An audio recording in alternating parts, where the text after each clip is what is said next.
आइए जाने रामायण में माता सीता के अग्नि परीक्षा देने की ऐसी मुख्य वजह जिसके बारे में आपने पहले नहीं सुना होगा। रामायण की कथा आप सभी ने सुनी या देखी होगी और ये रामायण प्रभु श्री राम और माता सीता के अटूट प्रेम और विश्वास की कहानी बयां करती है। रामायण की कथा के अनुसार भगवान श्री राम को 14 साल का वनवास मिला था और इस वनवास के दौरान माता सीता और लक्ष्मण भी उनके साथ थे। वनवास के कठिन समय के दौरान लंकापति रावण ने माता सीता को अपहरण करके बंदी बना लिया था और इसी वजह से राम और रावण के बीच युद्ध हुआ था। रामायण की न जाने कितनी कथाएं प्रचलित हैं और इनमें से एक प्रमुख कथा है सीता माता की अग्नि परीक्षा की कथा। वास्तव में ये बात थोड़ी सोचने पर मजबूर करती है कि आखिर माता सीता और प्रभु श्री राम के बीच के अटूट प्रेम के बावजूद भी अग्नि परीक्षा क्यों देनी पड़ी। इस बात को लेकर भी कई कथाएं सुनने में आती हैं। अग्नि परीक्षा को लेकर प्रचलित कथा। प्रजा का मान रखने के लिए ली थी अग्नि परीक्षा।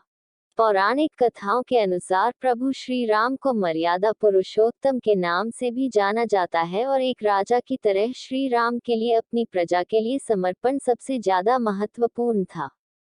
ऐसे में जब लंबे समय तक रावण की कैद में रहने के बाद माता सीता श्री राम के साथ अयोध्या लौटी तब उनकी पवित्रता को लेकर समाज के एक वर्ग में संदेह होने लगा।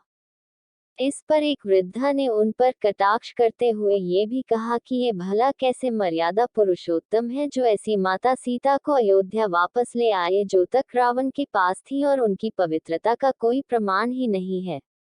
जब श्री राम को ये बात पता चली तो उन्होंने प्रजा के कल्याण के लिए माता सीता को अग्नि परीक्षा देकर अपनी पवित्रता को सिद्ध करने के लिए कहा।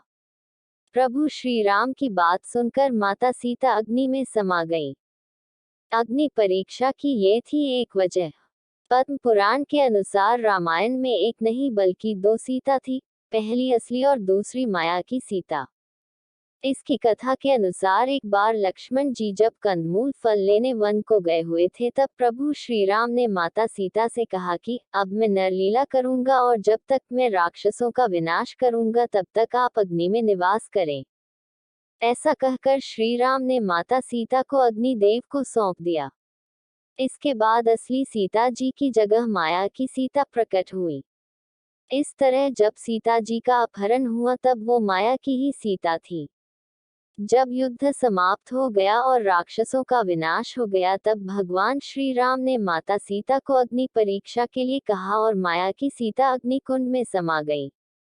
माया की सीता के अग्नि में समाते ही असली माता सीता अग्नि से बाहर आ गईं और इस पूरी अग्नि परीक्षा का सिर्फ एक यही कारण था। माता सीता करती थी अग्नि देव की पूजा। पद्म पुराण की कथाओं के अनुसार असली माता सीता को कोई अग्नि परीक्षा नहीं देनी पड़ी थी और न ही उन्हें वनवास जाना पड़ा था। भगवान राम भी माता सीता के इन दोनों रूपों के बारे में जानते थे क्योंकि ये उन्हीं के द्वारा रचित थे। माता सीता अग्नि देव की पूजा करती थी और त्रेतायुग में ये धारणा थी कि अगर कोई व्यक्ति सच्चा है तो उसे अग्नि कोई नुकसान नहीं पहुंचा सकती है। इसी वजह से असली माता सीता अग्नि देव की शरण में सुरक्षित हो गई थी और सीता अपहरण से लेकर अग्नि परीक्षा तक के समय में माया की सीता ही थी। रामचरितमानस के अरण्य कांड में दोहा 23 और लंका कांड में दोहा 108 से 109 तक में इस प्रसंग का वर्णन है किया गया है। अगर आपको ये स्टोरी अच्छी लगी हो तो इसे जरूर शेयर करें और इसी तरह के अन्य लेख पढ़ने के लिए सब्सक्राइब की बटन दबाएं।